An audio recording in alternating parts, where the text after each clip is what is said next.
Unified 911, anong matutulong namin sa'yo? Anya ti maitulong miken ka po. Anong may tatabang ko sa Unsay imo? akong ikatabang nimo? Ngini makadabang nami sel ka no. Sa anumang wika o dialekto, may tulong na darating sa iyo.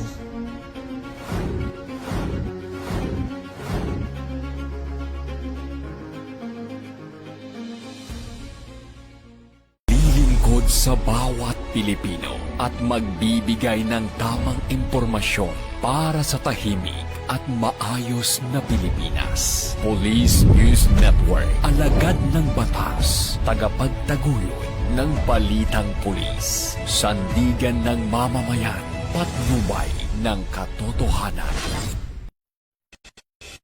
La Campo Crame, maghahatid ng pinakahuling kaganapan at nagbabagang balita. Ito ang PNN Police News Network. At ngayon, ang inyong mga tagapagbalita. Magandang araw, bagong Pilipinas. Ako yung alagad ng batas, tagataguyod ng Balitang Pulis, Patrolman Justin Mamolo, mula sa PNP Drug Enforcement Group. Maghahatid sa inyo ng tamang balita, kwento ng pulis at serbisyo para sa mamamayan. At ito, ang PNP News Online. Ang pangunahing balita ng Police News Network, alagad ng batas, tagataguyod ng Balitang Pulis.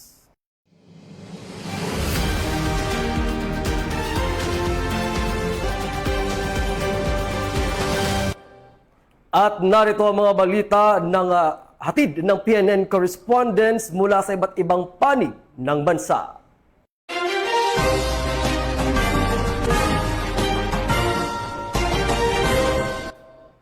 Matagumpay na nakumpiska ng Philippine National Police ang mga smuggled cigarettes na tinataya nagkakahalaga ng mahigit 800,000 pesos sa isang operasyon sa Makilala, Cotabato.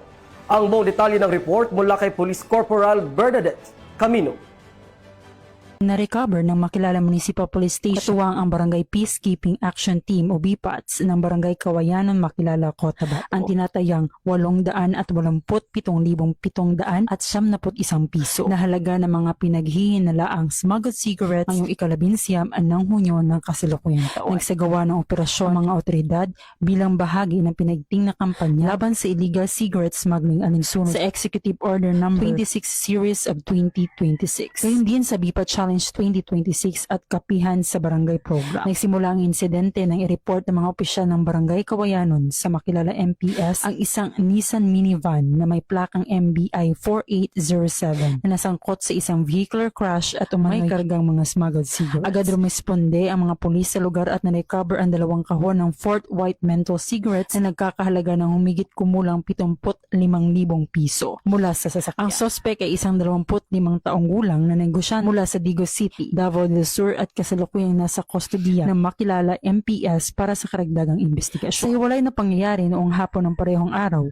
personal namang isinuko ng mga opisyal ng barangay ang karagdagang mga kontrabando na natagpuan ng isang BPAT member sa madamong bahagi ng Purok 1, Barangay Kawayanon. Dito nadiskubre ang 19 na kahon o 750 rims ng Fort White menthol cigarette na may kabuuang halaga 800 at 12,700 at 71 piso na pinaniniwala ang bahagi ng parehong shipment. Ayon kay Police Colonel Ramil B. Ruhilia, Provincial Director ng Cotabato Police Provincial Office, mahalaga ang pagtutulungan ng kapulisan, barangay officials at komunidad upang mapigilan ang mga illegal na aktibidad at mapanatili ang kapayapaan at kaayusan sa lalawigan. Mula dito sa Cotabato Police Provincial Office, ako po si Police Corporal Bernadette Himalaya Camino, nag-uulat mula sa Police News Network. Bagong PNP para sa bagong Pilipinas, serbisyong mabilis, tapat at nararamdaman. Maraming salamat, Police Corporal Bernadette Camino. Sa pinaigting na kampanya laban sa iligal na kalakaran at wildlife trafficking, 3 individual ang naaresto sa isinagawang entrapment operation sa Regional Maritime Unit NCR. Babalita yan ni Patrolman Jason Alarcon. Sa patuloy na pinaigting na kampanya laban sa iligal na kalakalan at pagmamayari ng mga hayop, nakabilang sa wildlife resources, matagumpay na nagsagawa ng 3 magkakahiwalay na entrapment operations ang mga operatiba ng Regional Maritime Unit NCR sa mga lungsod ng Malabon, Taguig at Pasig. Ang isinagawang operasyon ay nagresulta sa pagkakaaresto ng 3 individual na nahaharap sa kasong paglabag sa Republic Act 9147, Conservation and Protection Act partikular sa illegal na pangangalakal at pag-iingat ng wildlife. Ipinakita ng matagumpay na serye ng operasyon ng matatag na pagtugon ng Philippine National Police Maritime Group sa pangangalaga ng kalikasan. Mula dito sa RMUNCR, ako ang inyong PNA News Correspondent, Pat Jason G. Alarcon. Alagad ng batas, tagataguyod ng Balitang Pulis.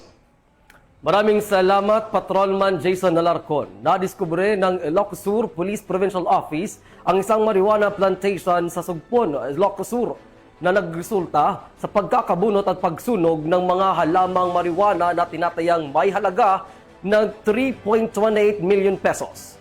Yan ibabalita ni Patrolwoman Nikki Lyra Quinones.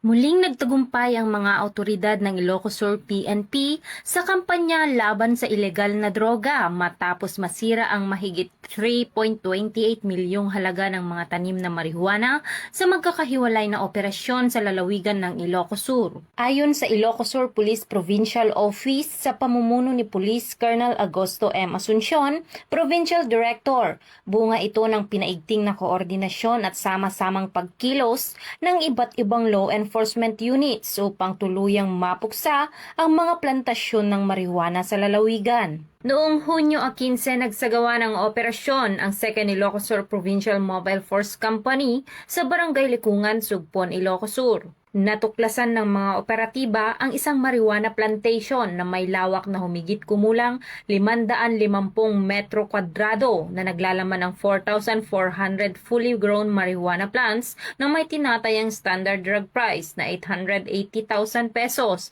Agad na binunot at sinira ang mga ito sa lugar. Samantala, noong Hunyo 17, nagsagawa naman ng joint operation ang PNP Drug Enforcement Group Special Operation Unit 1 kasama ang iba pang operating units sa pinagtatalunang hangganan ng Barangay Likungan, Sugpon, Ilocos Sur at Barangay Takadang, Kibungan, Benguet. Sa nasabing operasyon, nadiskubre ang dalawang marijuana plantation site na may kabuuang lawak na 1,500 metro kwadrado. Umabot sa 12,000 fully grown marijuana na may kabuuang standard drug price na 2.4 milyon ang binunot at sinunog ng mga operatiba. Sa kabuuan, 16,400 fully grown marijuana na may kabuuang halagang 3.28 milyon ang matagumpay na sinira sa dalawang magkahiwalay na operasyon. Ipinapakita ng tagumpay na ito ang matatag na pagtutulungan at koordinasyon ng iba't ibang ahensya at operating units sa patuloy na pagsugpo sa iligal na pagtatanim ng marijuana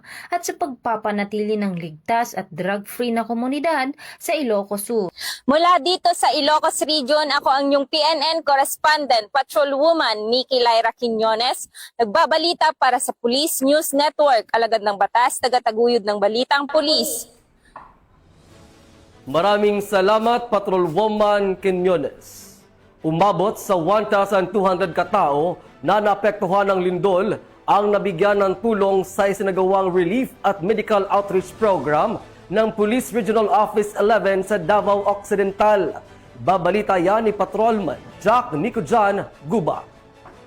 Matagumpay na nagsagawa ng ikalawang batch ng relief operation at medical outreach ang Police Regional Office 11 para sa 1,200 pamilyang napektuhan ng magnitude 7.8 na lindol sa Barangay Calbay, Jose Abad Santos, Davao Occidental noong Hunyo 17, taong kasalukuyan.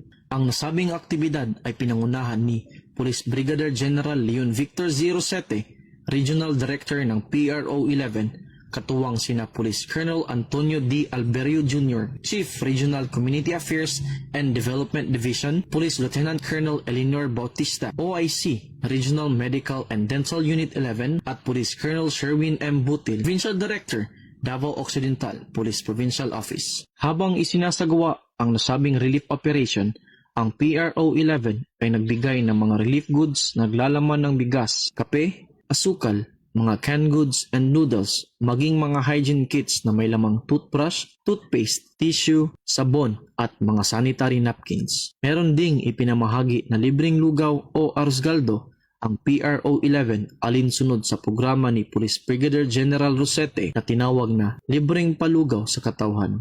Habang ang Regional Medical and Dental Unit 11 naman at mga doktor mula sa Camp Sergeant Quintin M. Merecido Hospital, katuwang ang mga doktor mula sa DOH na pinangungunahan ni na Dr. Efraim Joseph T. Falconet at Miss Samsia Sandukan, ay nagsagawa naman ng health assessment, medical consultation, distribution of essential medicines at mental health lecture. Patuloy na naninindigan ang PRO 11 sa pagbibigay ng maagap at makataong serbisyo upang makatulong sa pagbangon ng mga pamilyang naapektuhan ng kalamidad at matiyak ang kanilang kaligtasan at kapakanan. Ako ang iyong PNN correspondent, Patrolman Jack Dicojan Cuba.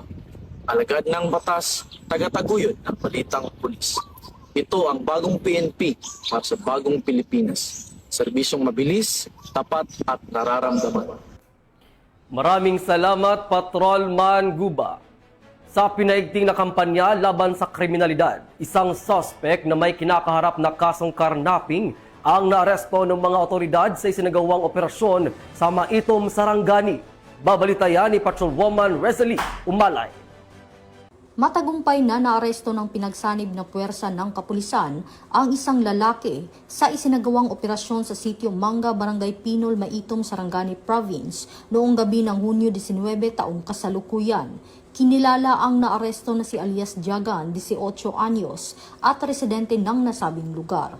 Bandang alas 10:57 ng gabi, nang matagumpay na maisilbi ng mga operatiba ang warrant of arrest laban sa akusado matapos itong positibong matukoy at mamataan sa nasabing lugar. Ang nasabing akusado ay may nakabinbing warrant of arrest para sa kasong karnaping ng Section 3, Republic Act 10883. Mula dito sa Campo Crame, ako ang inyong PNN correspondent, Patrolwoman Rezalie Umalay, nagbabalita para sa Police News Network, alagad ng batas, tagataguyod ng balitang pulis. Maraming salamat, Patrolwoman Umalay. At yan ang mga balitang nakalap ng ating PNN correspondents mula Luzon, Visayas at Mindanao. Para sa mas malawak at mabilis na ulat ng mga balita, i-like, follow and share kami sa aming Facebook account na Police News Network at sa Twitter account para sa mga real-time updates at YouTube channel para sa mga live stream at replays. Manatiling mapabatyag at laging alam ang totoo. Sa ngalan ng pamunuan ng Philippine National Police sa pangunguna ni Chief PNP, Police General Jose Melencio Nartates Jr. at sa pamumuno ni President Ferdinand Bongbong Marcos Jr., kami ay maglilingkod sa bawat Pilipino at magbibigay ng tama at balanseng balita.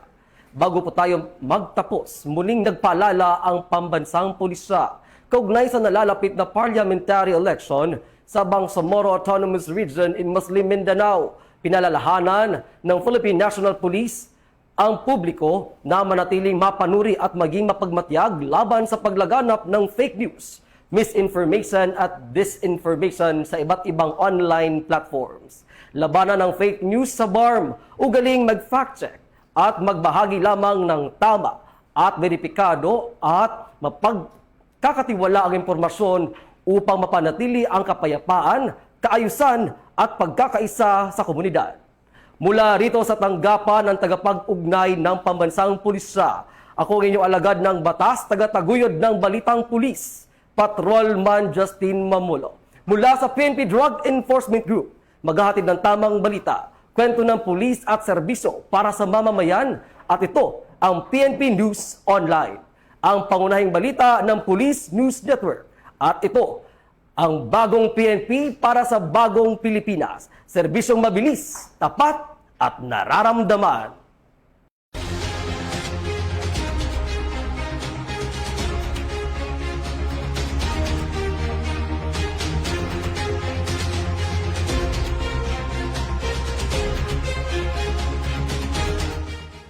Police News Network, alagad ng batas, tagapagtaguyod ng balitang pulis.